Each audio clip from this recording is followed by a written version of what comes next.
No, I'm not married. I'm single. Era mwagala yongereko bannange.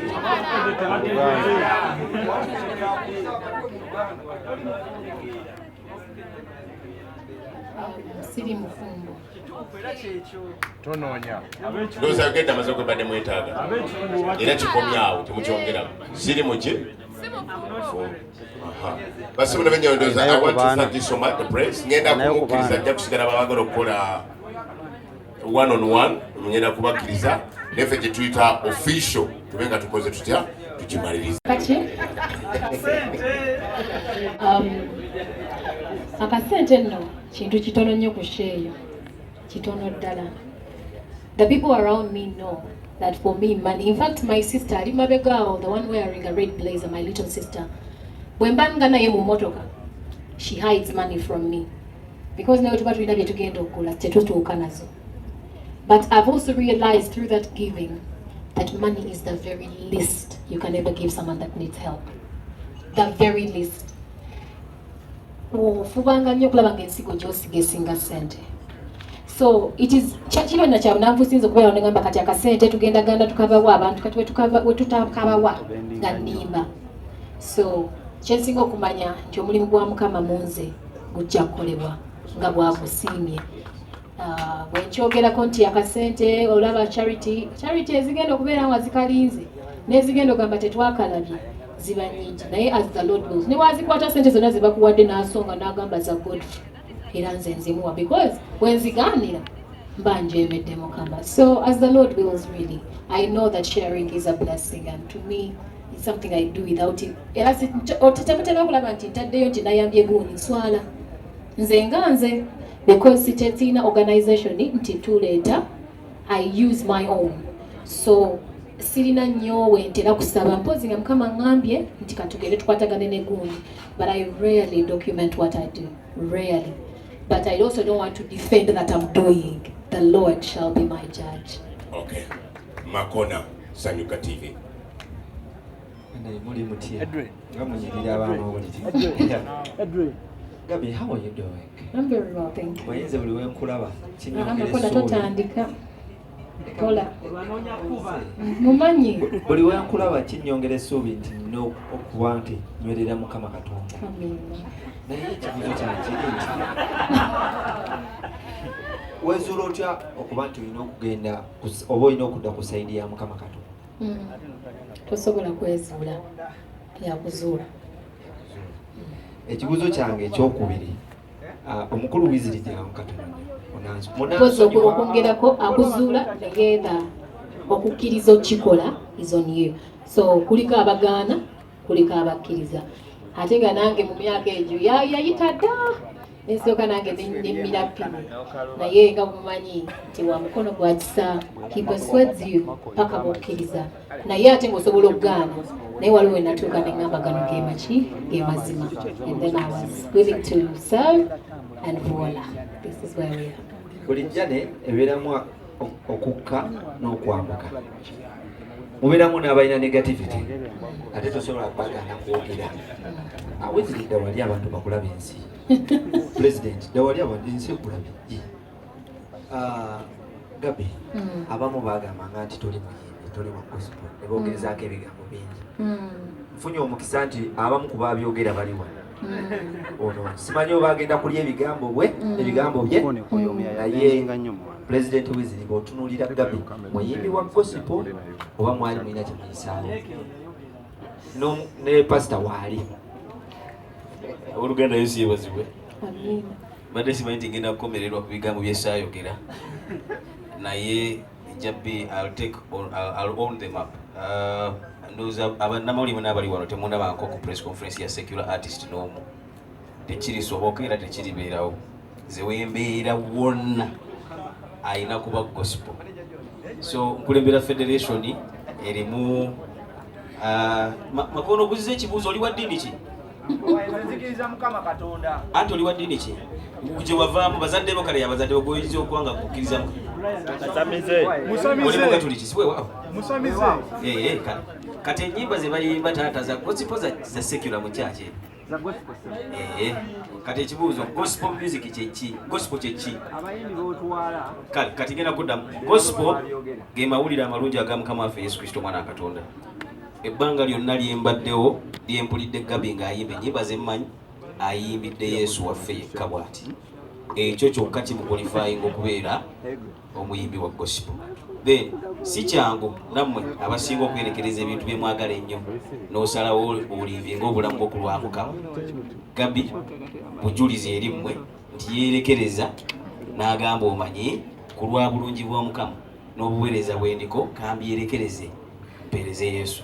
Kaakati salvation is 120% sacrificial. So wenjogerera wana abooluganda nga presidenti w'abayimbi ba gospel, Gabi muyimbi wa gospel, she's mulokole, she's a gospel artist, aweereza Yesu era ye aweereza Yesu ddala. Then ekirala mu federation gyenkulembera erimu associations z'abakatoliki nabo bayimba gospel, erimu ez'aba protestant nabo bayimba gospel, erimu n'ez'aba Seventh Day bbiri nabo bayimba gospel. Ekyo kyekibiina ekitutwala ffe abayimba ennyimba za Mukama waffe Yesu Kristo mwana wa Katonda omulamu. Kati omuntu yenna bw'ava gy'avudde n'ajja n'agamba musi muyimbi wa gospel, banjagala okusooka okutunuulira oli mwennyini akyogedde noona gwe bagamba nti takiri ne tukompeyaringa ne tulaba akyogeredde mu mafuta kyo temuwulizanga nnyo sitaani n'okumuwa importance obudde obusinga. So sometimes sitaani ajjira mu ngeri nnyingi nnyo n'okuwugula. Remember, he is a master of deception. Deception and is a liar. So deception is omuntu abuzaabuza ekintu ekyandibadde ng'ekirungi n'akifuula ekibi, ekibi n'ayagala akifuula ekirungi. So byebyo ebyange taata wange naye nga nze soogerangako era mumusupportinga from day one paka last. Mbuzaayo ebibuuzo bina malirize kubanga njagala tukole ebintu ebiri 1 n'abalani 2 okay 4. Okay, assalamu alaikum wa rahmatullahi wa barakatuhu wassalamu bannanga abasiibyeko. Good evening, good afternoon, good morning abali ku YouTube ezenjawulo. Bampita Musoga Eclipse, nkola ne UBC Media Company, at the same time nkola ne Gagamero Online TV. Byogeddwa bingi but mine will be straight. Waliwo online tickets ezitundibwa dde n'ekirala. Tickets zafulumye ziri ku outlets kitu zijjawa abali abagala okufuna tickets. Kyakireka kansa ki? Ndowooza yakyogeddeko teyakiwulidde kiddemu ku lw'aba bantu baffe. Kanso wasaba yakyogeddeko. Hello. Tickets ezafulumye era ngenda balaga wano Dami samples nga bwe zifaanana. Ebifo bye zirimu zitundibwa wano ku Sheraton Kampala Hotel, Papa's Fort e Makindye, Sparkles Saloon ku Acacia ne Jude Color Solutions. Osobola n'okugula ticket ku MTN onyiga *165 *98# then no choosing option 2 okugula tickets. Nyinawo Dami samples wano zesobola okubalaga ne Mukyala Gabriel Atata. Okay. Genda tulaga Dami ngono bwawuza oba tukulinde osooka ogirage. Sooka olage. Gabi situko okwatekoko ne Pastor Twina ne kikulu nnyo. Tunoyimba ebya Katonda ate nga birungi. Nesibyagamba gandi maleka biwuliriza bya Mukama. Eyo ticket ey'emitwalo 10 for our people who are not here, who are following us online. Eyo ticket y'emitwalo 10 bwetyo bwegenda okufaanana. Kifaananyi ekyo mukikubye abakabye. Good. Then ticket endala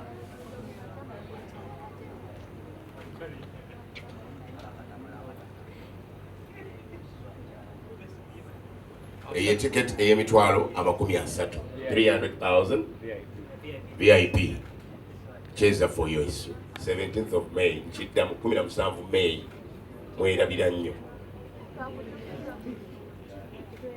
17 May.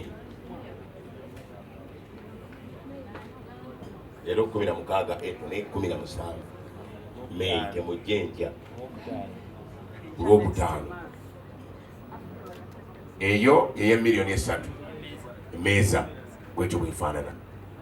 Munafa eyetise emeza y'owekitiibwa Dr. Gaston Lentake Canon eyo gy'ogenda nayo ssebo. Munaataleeta migaati. Okay, buuza njagala tumalize conference eno muyimbi mute agenda ddemu awawula eddoboozi. Neyanzanya akakisa kano amanya n'eddoboozi kitibwa MC Mazinga omuganda wa Mami kola Nebukedde TV program Full Dose budde bw'ekiro mu ndongo ate era ne SMP Tours and Travel. Mukama wange akuwadde ticket asasudde air ticket ku show yegenda obeera e Canada.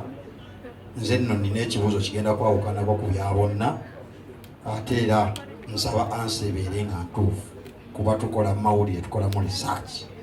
Gabinta ate mufumbo oba naye agenda tugamba enkola y'abalokola abalala bonna nti Yesu ye bba wange.